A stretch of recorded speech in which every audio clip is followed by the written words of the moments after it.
Hello everyone, फिर से एक बार आप सभी का स्वागत है मेरे YouTube channel MR medical education में। दोस्तों, आज की इस वीडियो में डिटेल्स में बताऊंगा आप लोगों को इंदिरा गांधी हॉस्पिटल में आए हुए 204 वैकेंसी के बारे में। यानी कि आप लोग थंबनेल में देख चुके हैं 204 वैकेंसी आया हुआ है, जिसमें सैलरी बहुत ही अच्छा खासा आप लोगों को दिया जाएगा। और ये जो वैकेंसी है, इस वैकेंसी के लिए आपको ऑनलाइन अप्लाई करना होगा, पर इसमें किसी प्रकार का कोई एग्ज़ाम नहीं लिया जाएगा। आपका सिलेक्शन इंटरव्यू के बेसिस पे होगा। यहाँ पे आपका इंटरव्यू कॉल होगा, इंटरव्यू के लिए जाना होगा और वहाँ पे आपका डॉक्यूमेंट वेरिफिकेशन होगा, उसके बाद आपका सिलेक्शन हो जाएगा।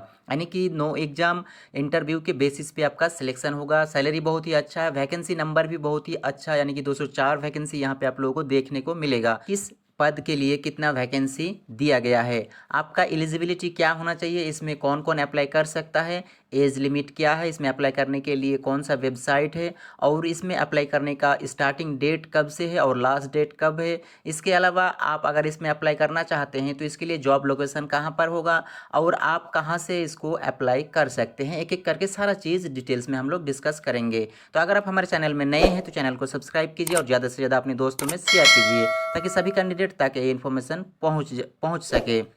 और अगर आप लोग इसका पीडीएफ डाउनलोड करना चाहते हैं तो उसके लिए टेलीग्राम ग्रुप में ज्वाइन हो जाइए। टेलीग्राम ग्रुप में ज्वाइन होने का लिंक आप लोगों को डिस्क्रिप्शन में दे दिया गया है, वहां से आप लोग टेलीग्राम ग्रुप में ज्वाइन जरूर हो जाइए। वहां पे आप लोगों को पीडीएफ मिलेगा, वहां से डाउनलोड करके पूरा डिटेल्स में आप लोग पढ़ सकते हैं। तो देखिए दोस्तों, यहाँ पे सबसे ऊपर आप लोगों को दिखाया गया है vacancy. Indira Gandhi hospital Dwarka new Delhi में आपका वैकेंसी है।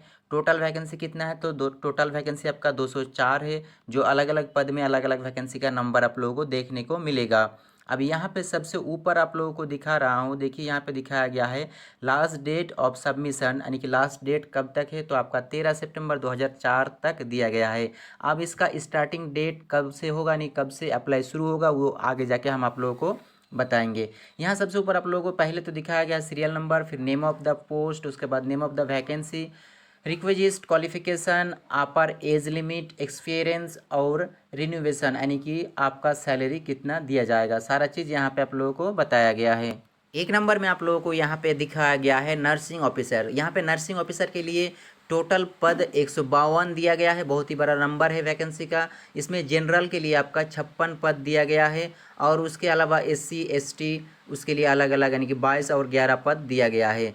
तो इसमें आपका एलिजिबिलिटी मांगा गया है BSc नर्सिंग, और इसके अलावा अगर आप पोस्ट BSc नर्सिंग करके रखें हैं तो भी आप इस पर अप्लाई कर सकते हैं। अगर आप GNM करके रखें हैं तो आपको एक्सपीरियंस मांगा गया है। यहाँ पे आपके पास अगर GNM का डिग्री है तो इसके साथ साथ आपके पास एक्सपीरियंस होना चाहिए। देखिए यहाँ पे आप लोगों को एक्सपीरियंस दिखाया गया है। उसके बाद यहाँ पे आपका एज लिमिट बताया गया है, अप टू एज लिमिट, यानी 30 वर्ष तक आपका एज होना चाहिए, उससे ज़्यादा होगा तो आप इसके लिए एलिजिबल नहीं होंगे। उसके बाद एक्सपीरियंस में आप लोगों को बताया गया है कि 1 ईयर का एक्सपीरियंस आपके पास होना चाहिए। अगर आप किसी भी हॉस्पिटल में काम कर रहे हैं तो वो हॉस्पिटल का बेड कम से कम 50 होना चाहिए, यानी कि जिस हॉस्पिटल का आप एक्सपीरियंस सर्टिफिकेट सबमिट करोगे उस हॉस्पिटल में कम से कम 50 बेड होना चाहिए। यहाँ पे सैलरी जो दिखाया गया है 67,000, यानी कि 67,350 रुपीज़ आपका सैलरी रहेगा। सैलरी बहुत ही अच्छा सैलरी मिलेगा। यहाँ पे आपको 67,000 का सैलरी आप लोगों को दिया जाएगा स्टाफ नर्स के लिए।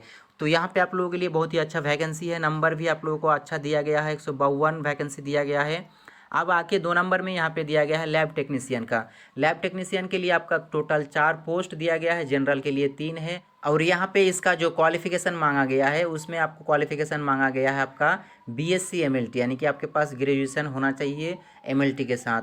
और इसमें एज लिमिट 27 दिया गया है। एक्सपीरियंस यहाँ पे 3 इयर्स का मांगा गया है। इसमें सैलरी आप लोगों का 43,800 रहेगा। उसके बाद यहाँ पे आप लोगों को दिखाया गया है लैब टेक्नीशियन। तो लैब असिस्टेंट के लिए यहाँ पे आप लोगों को एक वैकेंसी दिया गया है। इसमें आपका एज लिमिट 27 इयर्स दिया गया है, और इसमें आपका सैलरी रहेगा 38,000, यानी कि इसमें भी सैलरी बहुत ही अच्छा खासा दिया गया है। उसके बाद फार्मासिस्ट के लिए टोटल 11 वैकेंसी दिया गया है। इसमें आपका डिग्री बैचलर होना चाहिए, यानी कि B फार्मेसी आपके पास होना चाहिए, और एज लिमिट 27 दिया गया है। और इसमें सैलरी जो आप लोगों को दिया जाएगा 43,800 रुपीज़ का सैलरी आप लोगों को यहाँ पे मिल जाएगा। उसके बाद यहाँ पे आप लोगों को दिखाया गया है जूनियर रेडियोग्राफियर। जूनियर रेडियोग्राफर के लिए 5 पोस्ट है टोटल, और इसमें आपका एज लिमिट मांगा गया है 27 ईयर्स, और इसमें सैलरी आप लोगों को 38,250 रुपया दिया जाएगा। उसके बाद ईसीजी टेक्नीशियन के लिए 3 पोस्ट है और इसमें भी आपका एज लिमिट 27 है और इसमें भी सैलरी आपको दिया जाएगा 38,250 रुपया।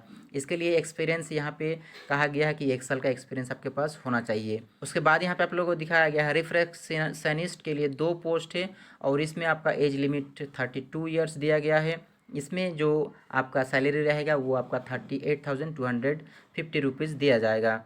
उसके बाद आपका ऑडियोमेट्री के लिए वैकेंसी 1, फिजियोथेरापिस्ट के लिए 2 वैकेंसी दिया गया है और ओटी टेक्नीशियन के लिए भी आपका यहाँ पे 4 वैकेंसी दिया गया है। और उसके बाद ओटी असिस्टेंट के लिए आपका यहाँ पे 5 वैकेंसी दिया गया है और ऑक्यूपेशनल थेरापिस्ट के लिए 2 वैकेंसी है और असिस्टेंट डाइटिशियन के लिए 1 वैकेंसी दिया गया है। उसके बाद पोस्टमार्टम में आपका 2 वैकेंसी दिया गया है और मॉर्चरी असिस्टेंट के लिए 1 वैकेंसी है। ड्रेसर के लिए आपका यहाँ पे 4 वैकेंसी दिया गया है। ड्रेसर के लिए भी यहाँ पे आपका अच्छा खासा सैलरी दिया गया है, 29,850 रुपीज़ आपको सैलरी मिलेगा पर मंथ का। पर वर्क एक्सपीरियंस आपके पास कम से कम 5 साल का होना चाहिए। उसके बाद प्लास्टर रूम असिस्टेंट के लिए 4 वैकेंसी दिया गया है। तो दोस्तों यहाँ पे सारे वैकेंसी आप लोगों को बता दिया। टोटल आपका 204 वैकेंसी यहाँ पे दिया गया है। उसमें 152 वैकेंसी आपका नर्सिंग ऑफिसर के लिए दिया गया है जिसका सैलरी बहुत ही अच्छा यहाँ पे 67,000 दिया जाएगा। अब यहाँ पे आप लोगों का कॉन्ट्रैक्ट पीरियड पे ये आपका वैकेंसी है, यानी कि ये वैकेंसी जो है आपका परमानेंट नहीं होगा, कॉन्ट्रैक्चुअल वैकेंसी है। वही चीज़ यहाँ पे आप लोगों को बताया गया है। यहाँ पे बताया गया है कि deployed for a minimum period of 6 month, कम से कम 6 मंथ तक तो आपको मिलेगा ही, लेकिन इससे बढ़कर आपको agreement as a specific by the principal employer, आपका मतलब जो कॉन्ट्रैक्ट होगा यहाँ पे एग्रीमेंट होगा, वो एग्रीमेंट पे डिपेंड करता है कितना दिन का एग्रीमेंट आपके साथ किया जाएगा। उसके बाद ये आपका एक्सटेंड भी हो सकता है या फिर आपका ये एग्रीमेंट के अनुसार ख़त्म भी हो सकता है। उसके बाद यहाँ पे आप लोगों को दिया गया है entitlement during contract period. Contract period के टाइम में क्या क्या आपको करना होगा वो सारा चीज़ यहाँ पे बताया गया है। इसे आप लोग डिटेल्स में पढ़ना चाहते हैं तो टेलीग्राम ग्रुप में ज्वाइन हो जाइए, वहाँ से आप PDF डाउनलोड करके आप डिटेल्स में पढ़ लीजिए। अब यहाँ पे आप लोगों को हम बताएंगे रिजर्वेशन रूल्स। यहाँ पे अगर आपका रिजर्वेशन होता है तो रिजर्वेशन किन किन के लिए है और उसका रूल्स क्या है, सारा चीज़ यहाँ पे दिया गया है, आप लोग इसे भी पढ़ सकते हैं। उसके बाद यहाँ पे हाउ टू अप्लाई, आप इसे अप्लाई कैसे करेंगे उसके बारे में यहाँ डिटेल्स में बताया गया है। तो देखिए यहाँ पे दिखाया गया candidates will be required to apply online on TCL website www.tcil.net यानी कि .net.in पे आप जाके इसमें अप्लाई कर सकते हैं। ये आपका ऑफिशियल वेबसाइट है और यहाँ पे आप लोगों को दिखाया गया है कि ये स्टार्ट कब से होगा, तो 2 सितंबर से स्टार्ट होगा। इसमें अप्लाई आप 2 सितंबर से कर सकते हैं।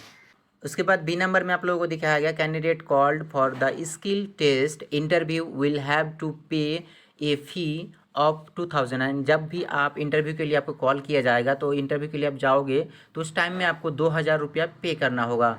और ये जो पे आप करोगे तो इंटरव्यू के पहले ही आपको करना होगा, उससे पहले नहीं करना है। इसमें ST SC और EWS PWBD कैंडिडेट के लिए यहाँ पे बताया गया है कि कोई प्रकार का किसी फ़ी नहीं लगेगा इंटरव्यू से पहले।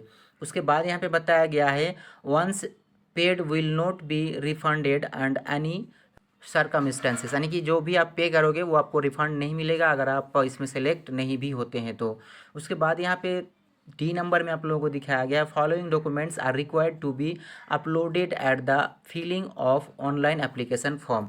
जब भी आप ऑनलाइन एप्लीकेशन फॉर्म भरने जाओगे तो उसके लिए आपको ये सारा डॉक्यूमेंट्स फिल करना होगा, सारा डॉक्यूमेंट्स अपलोड करना होगा जो आप लोगों को दिखाया गया है। एनी अदर रिलेवेंट डॉक्यूमेंट्स जो यहाँ पे आप लोगों को बताया है सारा चीज़ यहाँ पे आप लोगों को सबमिट करना होगा। और यहाँ पे एक चीज़ बताया गया एफिडेविट 100 स्टैम्प पेपर, 100 का स्टैम्प पेपर में आपको एफिडेविट करके वो भी आप लोगों को अप्लाइड करना पड़ेगा। उसके बाद यहाँ पे जो सिलेक्शन प्रोसेस दिया गया है इसे आप लोग अच्छे से एक बार पढ़ लीजिए। सिलेक्शन प्रोसेस में आपका बताया गया है कि इसमें आपका स्किल टेस्ट लिया जाएगा इंटरव्यू के दौरान। स्किल टेस्ट के अनुसार आपका सिलेक्शन होगा। आपका स्किल टेस्ट अगर अच्छा हुआ, आपका इंटरव्यू अगर अच्छा जाता है तो आपका सिलेक्शन होगा। सबसे पहले तो जो लोग अप्लाई करेंगे उसका शॉर्ट लिस्ट होगा। शॉर्ट लिस्ट होने के बाद शॉर्ट लिस्ट में जिसका नाम होगा उसी को कॉल किया जाएगा इंटरव्यू के लिए और इंटरव्यू में जो अच्छा परफॉर्म करेगा उसका सिलेक्शन हो जाएगा। यहाँ पे बहुत ही अच्छा सैलरी मिलेगा आप लोगों को, जो आप लोगों को पहले ही बता चुका हूँ। चलो दोस्तों, आज की वीडियो में बस इतना ही। फिर मिलेंगे एक नए वीडियो में नए जानकारी लेकर।